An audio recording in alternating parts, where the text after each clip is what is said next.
नमस्कार. Share market Marathi या YouTube चॅनलवर आपल्या सर्वांचं हार्दिक स्वागत. आजच्या व्हिडिओमध्ये आपण मंगळवार दिनांक 13 ऑगस्ट 2024 साठीचं इंडेक्स व स्टॉकचं विश्लेषण करणार आहोत.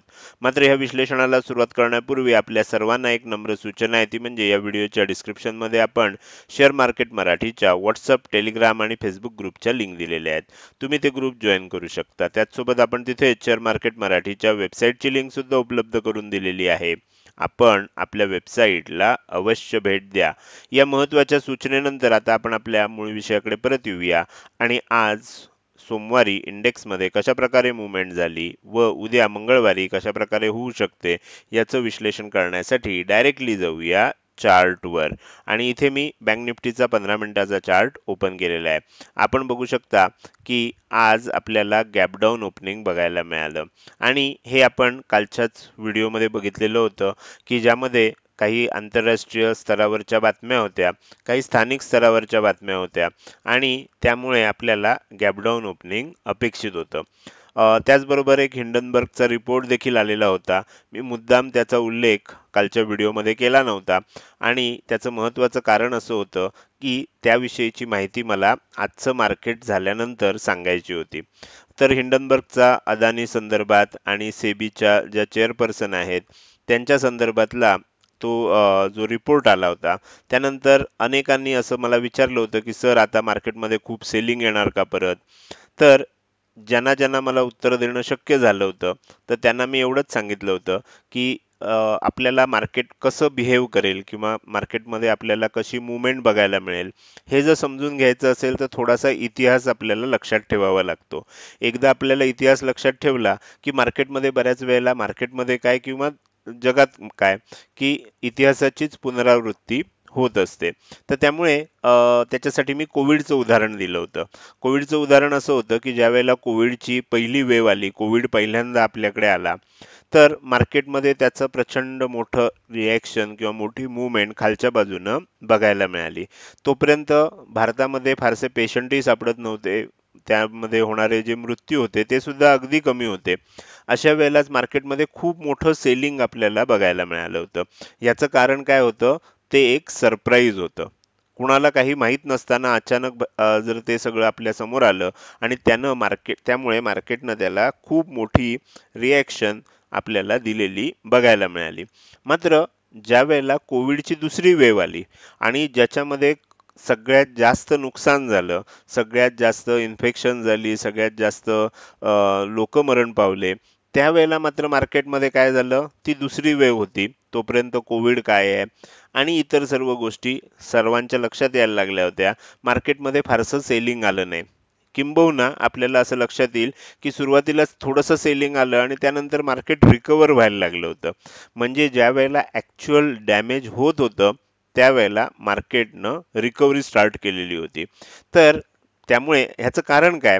तर हे समजून घ्यायचं असेल तर साधी एक गोष्ट लक्षात घेतली पाहिजे की एखादी गोष्ट जेव्हा एकदम अचानक येते, सडन आपल्या समोर येते, सरप्राईज व्हायला होतं, तेव्हा पहिली जी शॉक रिॲक्शन असते ती आपल्याला पहिल्या फेजमध्ये बघायला मिळते. दुसऱ्यांदा जेव्हा होतं तेव्हा पहिला एक अनुभव झालेला असतो आणि त्यामुळे आपल्याला फार मोठं आपल्याला शॉक बसत नाही. त्याच पद्धतीनं आज तुम्ही जर बघितलं तर मार्केट गॅप अप ओपन होणं आणि त्यानंतर थोडंसं सेलिंग होणं हे आपल्याला नॉर्मल होतं आणि मी हेच सांगितलेलं होतं की गॅप डाऊन ओपन होईल आणि गॅप डाऊन ओपनिंग नंतर थोडंफार सेलिंग येईल आणि रिकव्हरी होण्याचा प्रयत्न आपल्याला मार्केटमध्ये नक्कीच दिसेल. तुम्ही अदानीचा शेअर जरी बघितला तरी तुमच्या लक्षात येईल की गॅप डाऊन ओपन नक्की झालं, पण ओपनिंग नंतर थोडंसं सेलिंग कंटिन्यू पण झालं आणि त्यानंतर रिकव्हरी आली. आता सेलिंग ज्यावेळेला ओपन होतं आणि त्यानंतर सेलिंग होतं, तर ह्यामध्ये होतं असं की रिकव्हरी येणार आहे हे जवळ निश्चित असतं. मग तरीसुद्धा ती बातमी ऐकून अनेक जण काय करतात, जे नवीन असतात, ज्यांना अनुभव कमी असतो किंवा ज्यांनी इतिहासाची माहिती घेतलेली नसते, असे लोक काय करतात, गॅप डाऊन ओपन झालंय, शॉर्ट करतात आणि शॉर्ट करून बसून राहतात.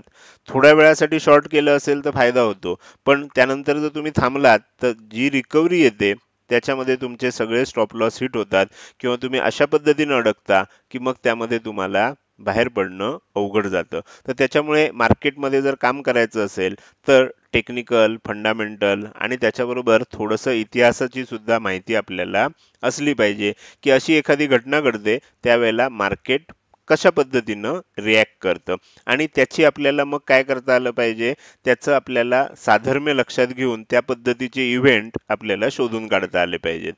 तर हे झालं आपल्याला मार्केटमध्ये ज्या काही न्यूज आल्या होत्या, त्यानंतर मार्केट कशा पद्धतीनं बिहेव करतं आणि आज एवढी अचानक रिकव्हरी का बघायला मिळाली खाली झाल्यानंतर, ओपन झाल्यानंतर. तर त्याचं कारण आता तुमच्या लक्षात आलं असेल. तर हे झालं आज ओपनिंग नंतर काय झालं. तुम्ही बघू शकता ओपनिंग नंतर खालच्या बाजूची जी 2 टार्गेट होती आपल्याला साधारण 50,300, 50,200 ही आपल्याला अचीव झाली.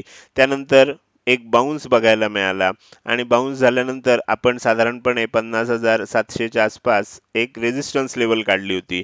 आणि दुसरी महत्त्वाची गोष्ट इथे तुम्हाला लक्षात घेतली पाहिजे, की हा जो बाउन्स आला आणि हे 50,800, 825 च्या आसपास जो हाय बनवला आणि पुन्हा तिथून जे सेलिंग आलं ह्याचं कारण सुद्धा जर आपल्याला समजून घ्यायचं असेल, तर त्याच्यासाठी मग काय केलं पाहिजे? शेअर मार्केट मराठीचे सगळे व्हिडिओ बघितले पाहिजेत. अनेक जण काय करतात, विकली अनालिसिसचा व्हिडिओ बघत नाहीत. मग त्याच्यामुळे काय होतं, की इथे 800च्या आसपास काय आहे, कशामुळे हे सेलिंग आलं, हे मग त्यांच्या लक्षात येत नाही. कारण आपण त्याच्यामध्ये डेली आणि विकली अनालिसिसचं जे डेली आणि विकली अनालिसिस जे करतो प्रत्येक इंडेक्सचं, त्याच्यामध्येच मी तुम्हाला सांगितलेलं होतं, की 50,750. मग 50,750 ही काही फिक्स लेवल नसते. त्याच्या खाली एक 50-100 पॉईंट, वर एक 50-100 पॉईंट आपल्याला काय असतं, रेझिस्टन्स झोन आहे आणि तो का तयार झाला होता हे मी वीकली अनालिसिस 2 दिवसापूर्वीच्या व्हिडिओमध्ये सांगितलेलं होतं. त्यामुळे हे जे काही बाउन्स झाला इथे वरच्या बाजूची इम्पॉर्टंट लेवल होती, त्यामुळे इथे अनेक वेळ आपल्याला साइडवेज झालेलं बघायला मिळालं. इथनं बाउन्स त्यानंतर इथनं आपल्याला ब्रेकआउट सुद्धा आला. ब्रेकआउट आल्यानंतर इथे गेल्यावरच पुन्हा सेलिंग का आलं? जास्त मोठं टार्गेट का नाही आलं? वरच्या बाजूला एकच टार्गेट का आलं? हे समजण्यासाठी आपल्याला वीकली अनालिसिसचा व्हिडिओ बघितला पाहिजे होता. मग तुम्हाला हे पण लक्षात आलं असतं, की इथे एकदा रेझिस्टन्स घेणारच आहे बँक निफ्टी. तर त्यामुळे हे खाली आलंय. तर अर्थात हे झालं आज. आता उद्या काय होऊ शकतं हे काळजीपूर्वक लक्ष द्या. म्हणजे काय होईल, जर तुम्हाला विश्लेषण करायचं असेल तर तुमच्या कशा पद्धतीनं विश्लेषण करायचं हे आता लक्षात येईल. तर आता काय झालंय बघा, खालीच गेलंय त्यानंतर शॉर्ट कव्हरिंग आलंय आणि शॉर्ट कव्हरिंग आल्यानंतर आपण म्हणू शकतो की खूप मोठं सेलिंग आलं नाही. हे संध्याकाळी थोडंसं शेवटच्या सत्रामध्ये थोडंसं प्रॉफिट बुकिंग येणं स्वाभाविक असतं. ह्याला काही आपण करू शकत नाही. पण एक प्रॉपर सेलिंग असं काही आलं नाहीये. म्हणजे ही जी तेजी झाली आहे ही टिकलेली आहे. मग आता काय होऊ शकतं, जर ह्या एरियामध्ये पुन्हा ओपन झालं. आता हा एरिया कोणता आहे, तर आपल्याला लक्षात घेतलं पाहिजे खालच्या बाजूला 50,525 ही इम्पॉर्टंट लेवल म्हणून घेतलेली आहे. वरच्या बाजूला 50,825 ही इम्पॉर्टंट लेवल आहे. 250 पेक्षा जास्तचा डिफरन्स आहे. त्यामुळे 50,677-78 च्या आसपास आपण एक सेंटर लाईन काढलेली आहे. तर आपण असं समजूया राऊंड फिगर घेण्यासाठी, की 50,675 आहे आणि 50,525 आहे. ह्या एरियामध्ये ओपन झालं आणि जर वर जायला लागलं तर काय होऊ शकतं, पुन्हा वर जात असेल तर 50,800 च्या आसपास थोडंसं साईडवेज होऊन जसं इथे झालं, मग एकदा ब्रेकआउट येऊ शकतो आणि ब्रेकआउट आला 50,825 च्या वर तर 50,925 आणि 51,025 ही दोन टार्गेट मग आपल्याला अगदी लगेच येताना बघायला मिळू शकतात. अर्थात मार्केटमध्ये आपण काही गॅरंटीनं सांगू शकत नाही, पण असं दिसतंय की इथून वर गेलं की नेक्स्ट आपला जो रेझिस्टन्स लेवल आहे 50,750 च्या वरची, ती आहे 51,000 ची. त्यामुळे 51,025 पर्यंत जाऊच शकतं. तिथे थोडंसं प्रॉफिट बुकिंग येईल. त्यानंतर मग पुन्हा जर वर जायला लागलं तरच आपल्याला 51,125 हे तिसरं टार्गेट आपल्याला बघायला मिळू शकतं. तर हे आपल्याला थोडीशी सायकॉलॉजी लक्षात घेतली पाहिजे आणि कुठे ओपन होतंय आणि त्यानंतर कारण जर इथे ओपन झालं तर साधारण 300-400 पॉईंट इथपर्यंत गेलेले असणार. त्यामुळे इंट्राडे वाल्यांना खूप चांगला फायदा झालेला असणार. त्यामुळे ते सुद्धा थोडंसं प्रॉफिट बुक करणार, ही गोष्ट लक्षात ठेवायची. तर आता इथून खाली येताना मात्र पुन्हा 50,750 च्या आसपास इथे सपोर्ट घेतला पाहिजे. जर इथनं खाली यायला लागलं आणि खूपच खाली यायला लागलं तर 50,750, 50,825 ह्या एरियामध्ये सपोर्ट घेतला पाहिजे. वर गेलेलं 51,000 ला टच केल्यानंतर खाली येताना 200-250 पॉईंट खाली आलं तर चालेल. पण इथून पुन्हा वर जायला पाहिजे तरच हा आपण जे म्हणतोय त्या पद्धतीची मुवमेंट बघायला मिळेल. पुन्हा जर ह्याच्या खाली यायला लागलं तर मात्र थोडंसं आपल्याला सावध व्हायला लागू शकतं. तर हे झालं फ्लॅट ओपन होऊन जर वर जात असेल. गॅप अप ओपन झालं. गॅप अप ओपन झालं म्हणजे कुठपर्यंत झालं? 50,675 ते 50,825 या एरियामध्ये झालं आणि वर जायला लागलं तर मात्र काय होईल, थोडंसं वेगानं आपल्याला 51,000 ची लेवल गाठताना बघायला मिळू शकेल. कारण ज्यांनी ज्यांनी इथं प्रॉफिट बुक केलं ह्याच्यामध्ये फार लोकांनी शॉर्ट पोझिशन घेतलेल्या नसणार. त्यामुळे इथून वर जाणं सोपं होऊ शकतं. त्याच्यासाठी गॅप अप ओपन झालं पाहिजे आणि वर टिकलं पाहिजे. खाली आलं तर काय होईल, पुन्हा हा एरिया जो आहे हा सपोर्ट एरिया म्हणून आहे, काम करेल, खाली येईल. खाली इथपर्यंत आल्यानंतर पुन्हा एक बाउन्स येऊ शकतो आपल्याला आणि मग कशा पद्धतीनं मुवमेंट होईल ते आपल्याला लक्षात घेतलं पाहिजे.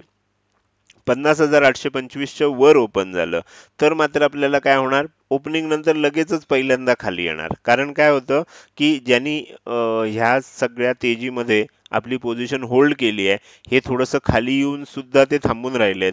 त्यांना एकदम गॅप अप ओपन झालं तर त्यांना माहिती आहे की त्याच्या पुढचं टार्गेट आहे ते 51,000 आहे. मग त्याच्या जवळ ओपन होतंय तर ते प्रॉफिट बुकिंग करणार. त्यामुळे ओपन झाल्या झाल्या लगेच खाली येऊ शकतं. तर ह्या गोष्टी आपल्याला बारीक बारीक ज्या आहेत ह्या लक्षात ठेवायला लागतात. गॅप डाऊन जर ओपन झालं तर इथे लक्षात घ्यायचं की 50,500 ही आता आपल्याला काय आहे, एक बऱ्यापैकी सपोर्टची लेवल आहे. तुम्ही आदल्या दिवशी बघितलं तर 50,500 ते 50,600 ह्या आसपास म्हणजे 50,500 ची लेवल ही आहे बघा. आणि 50,600 ची लेवल बघायला गेला तर तुमच्या लक्षात येईल की ही लेवल आहे.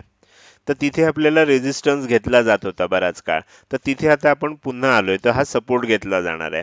पण जर गॅप डाऊन ओपन झालं तर काय होईल, मग ही लेवल जी आहे ही पुन्हा आपल्याला रेझिस्टन्स म्हणून काम करेल. तर खूप गॅप डाऊन जर ओपन झालं तर पुन्हा वर यायचा प्रयत्न होणार, ह्या रेंजमध्ये येईल आणि मग इथून पुन्हा खाली सेलिंग होताना आपल्याला बघायला मिळू शकतं. तर थोडंसं आपल्याला सपोर्ट रेझिस्टन्सच्या ह्या गोष्टी जर लक्षात आल्या तर मग त्यानुसार आपल्याला विश्लेषण करणं नेहमीच सोपं जातं. तर हे झालं बँक निफ्टीचं अतिशय विस्तृत असं विश्लेषण. आता आपण पुढे जाऊया आणि उद्या ज्या इंडेक्समध्ये वीकली ऑप्शन एक्सपायरी आहे त्या इंडेक्सचा आपल्याला आता चार्ट बघायचा आहे आणि तो इंडेक्स आहे फिन निफ्टी. तर फिन निफ्टीमध्ये मी काय केलंय, important level, target level, centre line सर्व इथे काढलेलं आहे. थोडंसं झूम लेवल ऍडजस्ट करून घेऊया स्क्रीनवर म्हणजे तुम्हाला सर्व लेवल्स व्यवस्थित दिसू शकतील. तर आता आपल्याला इथे बघायचं आहे की वरच्या बाजूला इथे सेम झालं. खालच्या बाजूची 2 टार्गेट आली, वरच्या बाजूची 2 टार्गेट आली. दोन्ही बाजूनं आपल्याला मुवमेंट बघायला मिळाली. ओके. तर वरच्या बाजूला आता आपण 23,150 ही इम्पॉर्टंट लेवल घेतली आहे. इथे एक गोष्ट लक्षात ठेवायची आहे की 23,000 जी आदल्या दिवशी आपल्याला इथे रेझिस्टन्स म्हणून काम करत होतं, आज ब्रेक झालं, लेवल टेस्ट करायला खाली आलंय आणि वर गेलं होतं. पण पुन्हा थोडंसं खाली आलंय, प्रॉफिट बुकिंग आलंय, पण आपल्याला 23,000 च्या वरच त्याच्यामध्ये टिकलेलं बघायला मिळतंय. तर ह्या गोष्टी आता आपल्याला लक्षात घ्यायच्या आहेत. तर जर समजा इथेच ओपन झालं, 23,000 च्या वर ओपन झालं, कारण खालच्या बाजूची इम्पॉर्टंट लेवल आपण 23,000 घेतली आहे, वरच्या बाजूची 23,150 घेतली आणि त्यामुळे सेंटर लाईन आपण घेतली आहे 23,080 ची. इथे ओपन झालं, 23,000 च्या वरच ओपन झालं, तर काय होईल, ओपनिंग नंतर वर जायचा प्रयत्न होणार. वर जाईल, 23,150 च्या आसपास थोडंसं प्रॉफिट बुकिंग येऊ शकतं आणि त्याच्यानंतर पुन्हा वर जाताना 23,150 ब्रेक झाली, तर मग 23,200, 23,250 आणि 23,300 ही 3 टार्गेट आपल्याला बघायला मिळू शकतात. मात्र जर इथे ओपन झालं आणि 23,000 ची लेवल ब्रेक झाली आणि त्याच्या खाली टिकायला लागलं, तर मात्र काय होऊ शकतं, थोडंसं लॉंग अनवाइंडिंग बघायला मिळू शकतं आणि त्याच्यामुळे आपल्याला 23,000 च्या खाली टिकलं तर 22,950, 22,900 आणि 22,850 ही 3 टार्गेट सुद्धा बघायला मिळू शकतात. तर हे झालं बँक निफ्टी आणि फिन निफ्टी ह्या 2 इंडेक्सचं विश्लेषण. आता उरलेले जे 2 इंडेक्स आहेत त्यामध्ये सगळ्यात पहिल्यांदा आपल्याला निफ्टी 50चा चार्ट बघायचा आहे. तर निफ्टी 50 मध्ये सुद्धा मी काय केलंय, इम्पॉर्टंट लेवल, टार्गेट लेवल आणि सेंटर लाईन सर्व काही काढलेलं आहे. तुम्ही काय करू शकता, हा चार्ट बघू शकता आणि ज्या पद्धतीनं आपण बँक निफ्टी आणि फिन निफ्टीचं अनालिसिस केलं त्या पद्धतीनं तुम्ही निफ्टीचं अनालिसिस करू शकता. तर इथे तुम्हाला हा चार्ट दिसतोय, पाहिजे असेल तर तुम्ही ह्याचा स्क्रीनशॉट काढून घेऊ शकता. चार्ट थोडासा व्यवस्थित केलाय. तर हे झालं निफ्टीचा चार्ट. आता आपल्याला पुढे जायचं आणि शेवटचा इंडेक्स जो आहे निफ्टी मिड कॅप सिलेक्ट, तर त्याचा चार्ट ओपन करतोय. त्याचा सुद्धा मी तुम्हाला फक्त चार्ट दाखवणार आहे.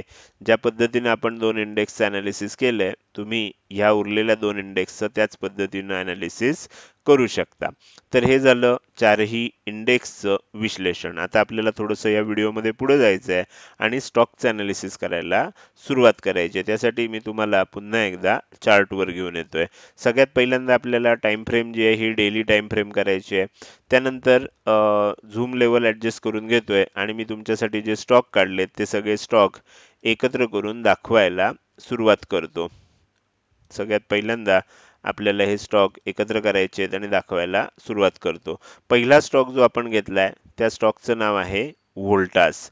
व्होल्टास हा स्टॉक आपण का घेतलाय तर ते आता आपल्याला इथे बघायचं आहे.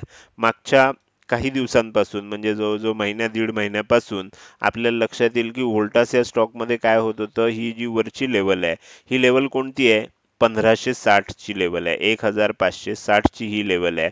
ही लेवल जो हाय आपल्याला इथे साधारण 18 जूनच्या आसपास बनलेला होता, तोच हाय आपल्याला नंतर जुलैच्या अखेर बनलेला बघायला मिळाला. दोन वेळा त्याच लेवलला 1560 रुपयाच्या आसपास गेल्यावर आपल्याला व्होल्टासमध्ये सेलिंग येत होतं. खालच्या बाजूला जर तुम्ही बघितलं तर तुमच्या लक्षात येईल साधारणपणे 1420 रुपयाच्या आसपास पूर्वी रेजिस्टन्स घेतला जात होता. पण त्यानंतर इथे बघितलं तर सपोर्ट घेतला जातोय. इथे बघितलं तर सपोर्ट घेतला जातोय. म्हणजे 1420 ची जी लेवल आहे तिथे सपोर्ट घेतला जात होता. कायम असं आपल्याला बघायला मिळत होतं. तर हा जो सपोर्ट आपल्याला घेतला जातोय तर इथे ह्या रेंजमध्ये मागचा जवळजवळ महिना, दीड महिना, 2 महिने असं आपण म्हणू शकतो की हा व्होल्टासचा स्टॉक अडकलेला होता. आणि आता काय झालंय की त्याच्यामधनं ब्रेकआउट मिळालंय. आता काय होईल, ब्रेकआउट झाल्यानंतर आज खूप मोठी तेजी आपल्याला व्होल्टासमध्ये बघायला मिळाली. तर ही त्याच्यामध्ये असणाऱ्या आपण म्हणू शकतो की तिमाही रिझल्टमुळे आहे. तर उद्या कदाचित काय होईल, एखादा आणखीन थोडंसं वर जाईल, एक हाय बनेल. त्यानंतर एक थोडंसं प्रॉफिट बुकिंग सुद्धा ह्याच्यामध्ये येऊ शकतं. म्हणजे ब्रेकआउट मिळाल्यानंतर एक हाय बनतो.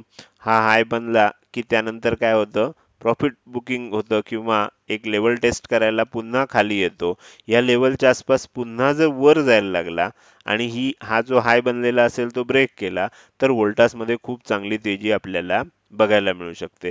मात्र जर समजा इथून खाली आलं आणि पुन्हा 1560च्या खालीच टिकायला लागलं तर मग काय होईल, पुन्हा 1500च्या दरम्यान, पुन्हा खाली गेलं तर 1420 पर्यंत पुन्हा आपण त्याच सायकलमध्ये अडकू शकतो. तर त्यामुळे व्होल्टास या स्टॉकमध्ये आता ब्रेकआउट आलेला आहे.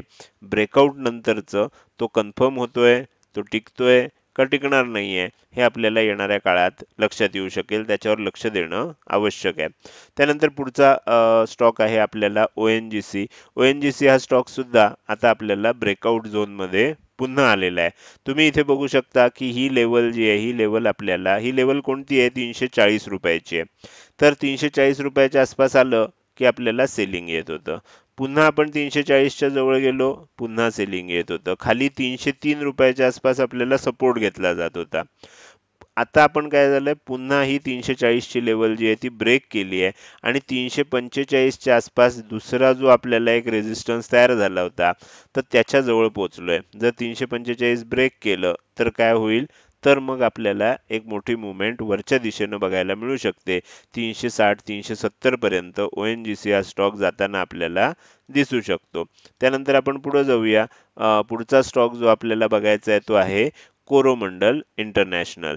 तर आता कोरोमंडल इंटरनॅशनल मध्ये सुद्धा आपल्याला लक्षात येईल की मागच्या 2-3 महिन्यामध्ये जो आपल्याला एक रेजिस्टन्स लेवल तयार झालेली होती. आता ही लेवल कोणती आहे, तर 1689 ची आहे. तर 1689 जवळ गेल्यानंतर तुम्हाला कायम सेलिंग येताना दिसत होतं.